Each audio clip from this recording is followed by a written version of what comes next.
In this video I'll be showing you how microservices work in general and how to implement a basic microservice using Node.js. And yeah, let's dive in. And before even going into the implementation part, I would like to talk about what microservice is and how does it differ from its opposite, which is monolith application. So the first one I want to talk about is what is a monolith application. Monolith is what we use in general. If a college student is doing some pet project, then he would be most probably be using monolith application.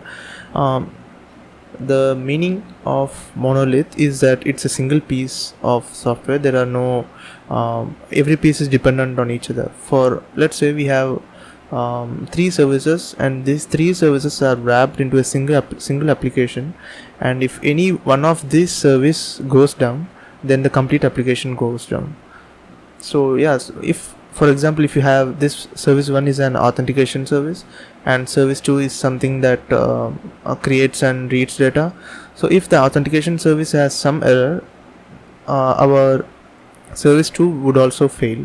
So people who are just reading some data would also see no result or no data being sent back, and which is the reason most startups or most huge code base uses microservices, and they use microservices to separate the code base and to make pieces of code independent of each other.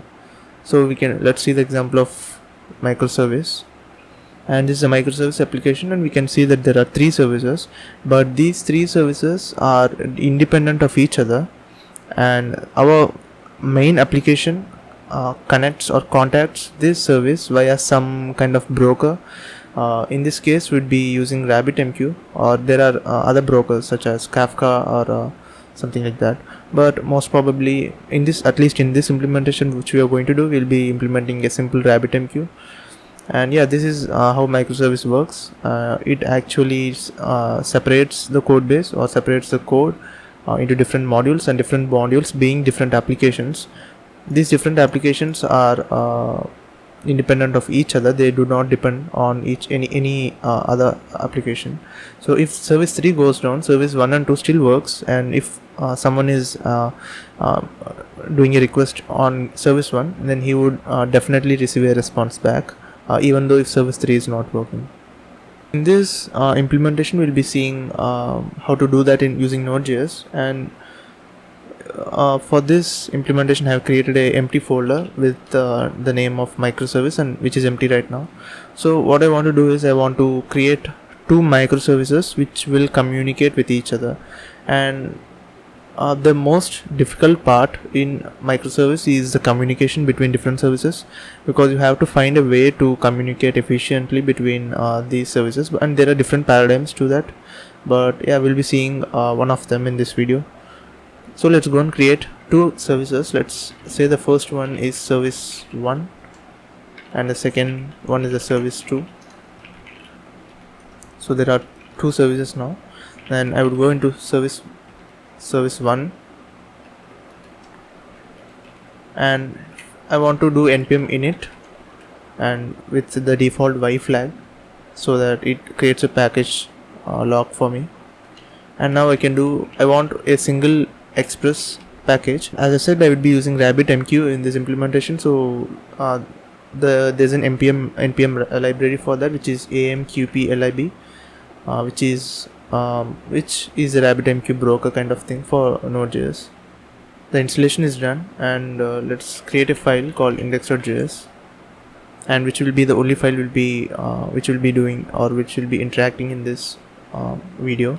So first of all, I want to do the usual thing, which is require express, and create a basic app which listens to some port, and I want this app to listen. Let's say the port number is 5001, and on successful listen I want to just put out server at 5001. Actually this can be this.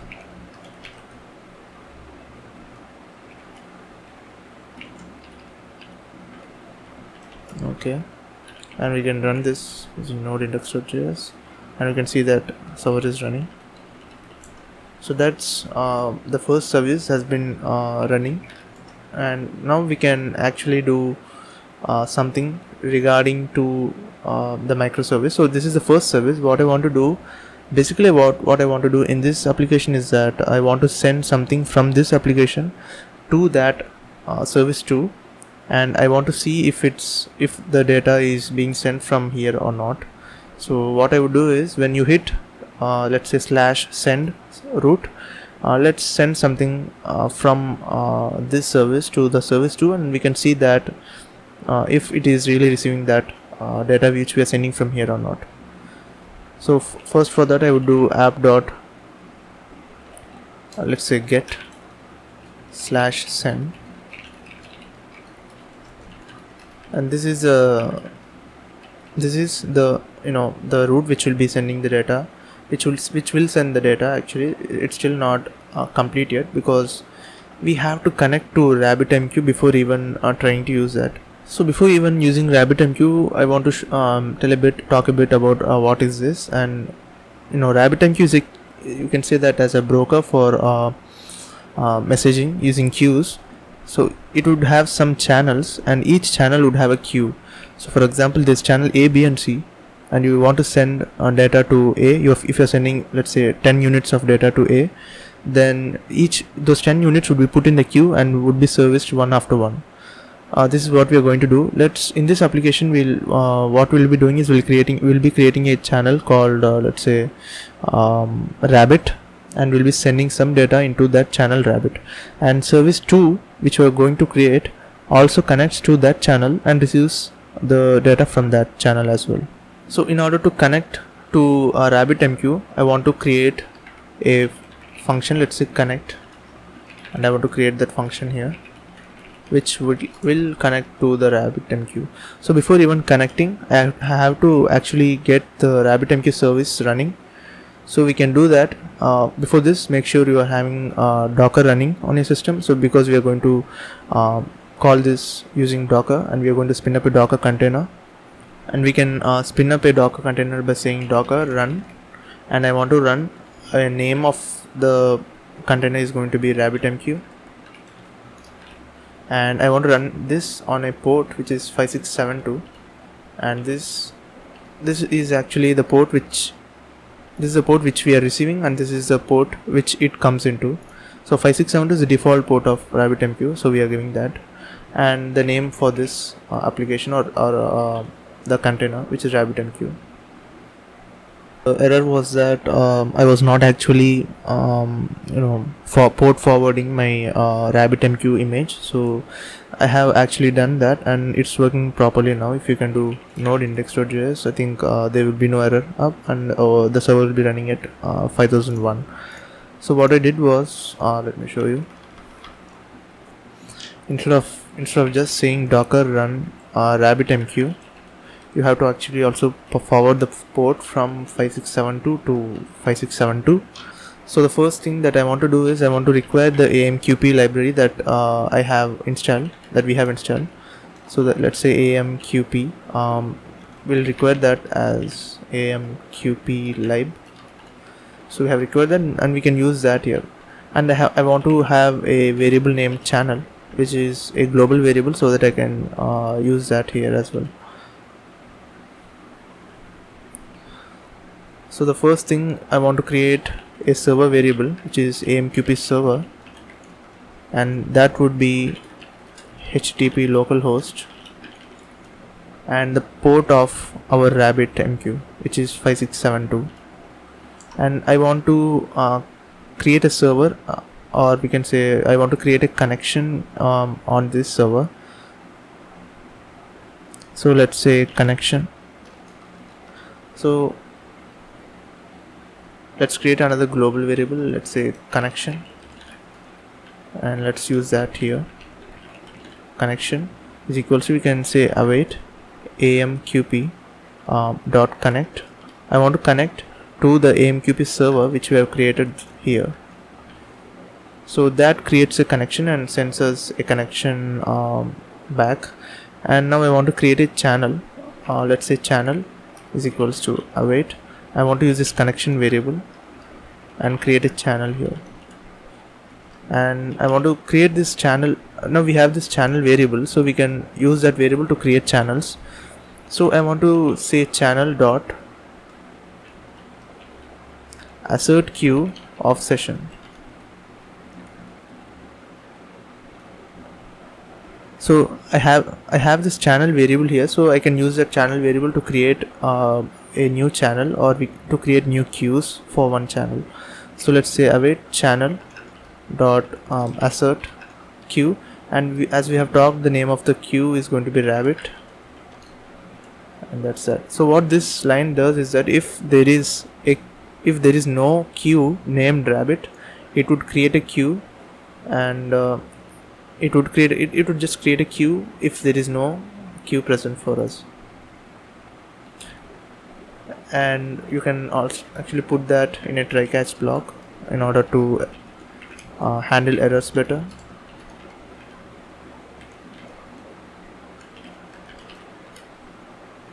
Oops. Console.log error, and save that. So this is the connect function that I want to do. We have an error. Okay, this must be an async function, so let's put async here. So now that the RabbitMQ has been set up, I want to copy the entire thing and also go to that service, which is service 2, and then do the same here. I will do npm init -y, and let's say index.js. Let's create a file, and then let's paste the entire thing. And the port which I'll be giving here is 5002 and 5002, and I want the same connect function as well.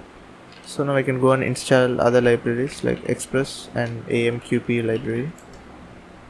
While this installs, we can go and set up our, let's send some data from the from service 1. So we can go,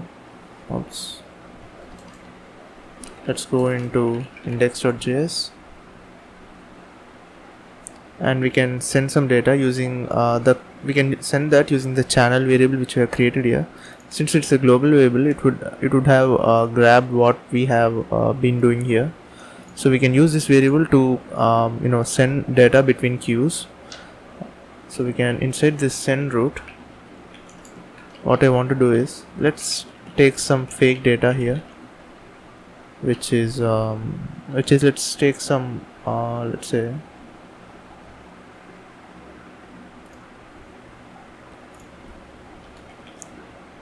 let's take some fake data here. Let's say name is Elon Musk,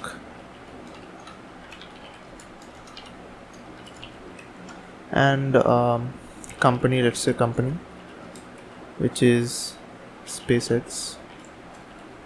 So that's the fake data here, and I want to send this fake data to service 2, or we can I want to put this data into queue. That's the one thing that I want to do right now. So we can do that using await channel dot, we have this send to queue function, and the first parameter is which queue you want to send to. So you know that we have created the rabbit queue, and we have following that. So I want to send to the rabbit queue, and what you want to send.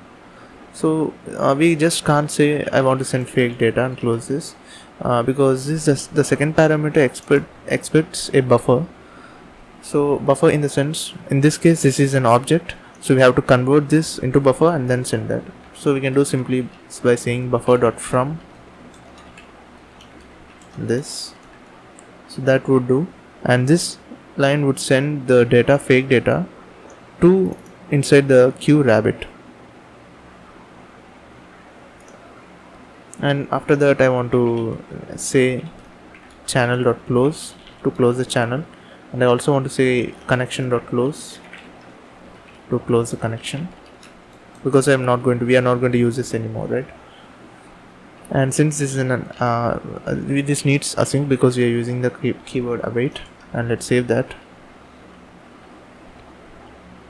And okay, so now I think we can test that. Let's open up Postman, and when I open the Postman and I'm trying to send to this 5001/send, so I'm sending this. I'm not receiving any response right now because I'm not sending any. So let's go back and send some response here. Let's say rest.send done, which would end the connection. So another error which I got is that instead of sending this complete object, taking the buffer from this complete object, we have to actually stringify that using json.stringify. So let's do that and save and go back. And this was the error, so let's clear that up and let's just do node index.js. So my server is running at 5001 and another server is running at 5002. Oops. So let me send a request to 5001/send, and you can see I'm getting this response back as done. And in my service 1 there's nothing showing up, but in the service 2 I have got something, a object. So this is the object that we have sent from service 1, and this you can also see that there is some buffer coming up in the form of content. So let's actually pull that content out. Instead of saying data.content, we can actually take the buffer from that content. So we know that this is going to be buffer, right? So what we can do is we can actually say received, and we can put that inside this and say buffer dot from this content, and also this. So what we'll be seeing is what we are receiving from the other end. So we can save that and say nodejs, node index.js, and we can see that we have received this object which is being sent from the first service. So that's one thing, and there's another thing. Let's send another request here. So let's say /send, and that's sending another request, and let's wait for it to get it done. And it's giving me an error saying channel is closed, and the reason being that is that we have inside this index.js from service 1, what we have done is after sending this into queue, we have closed the channel, right? So what that does is that closes the channel for that session. So maybe what we can do is we can just keep it open for this implementation sake. Let me comment those lines, and then again restart this, and again send the request from there, and we are getting this done. And now if we go into the second service and run node index.js, we can see that we are getting these two objects of the same we can say that we are getting these two objects, and the reason being is that we are not the broker or the service 2 in this case is not saying that I have received this object, I have seen this object, but it's just ignoring at this point. So what we have to do is that we have to acknowledge that object in order to make sure we have received that. And you can also see that when we run node index.js, it's automatically popping up, because we have connected to that channel named rabbit, and that rabbit has two unacknowledged objects, and which needs to be acknowledged in order to pop them off the queue. So we can go into index.js, and whenever we see something like this data, what we can do is we can simply say channel.ack of data. So this will simply acknowledge the data and then throw it off. And now we can say node index.js for the first time, because now this has been acknowledged. And let's kill this, and again if you run node index.js, you can see that they are not being received, right? Because they have been acknowledged and there is nothing in the queue right now. And this is how microservice works. And imagine this in a huge code based microservice having hundreds of channels and many queues and being huge number of resources being used on this, I think that's something complicated which needs to be practiced over time. So yeah, this is what I was trying to say, and this is just basic implementation of microservices in Node.js. So at last what we have done is we have created two services, and we have created some communication mechanism between them, which is not through API, which is the main thing. We have not called any API in this case. We have only used brokers and queues to send messages and receive messages. And actually there are many more features, but I'll probably cover them in the future upcoming videos. And yeah, thank you for watching, and if you like this video, do share and subscribe to my channel. Thank you.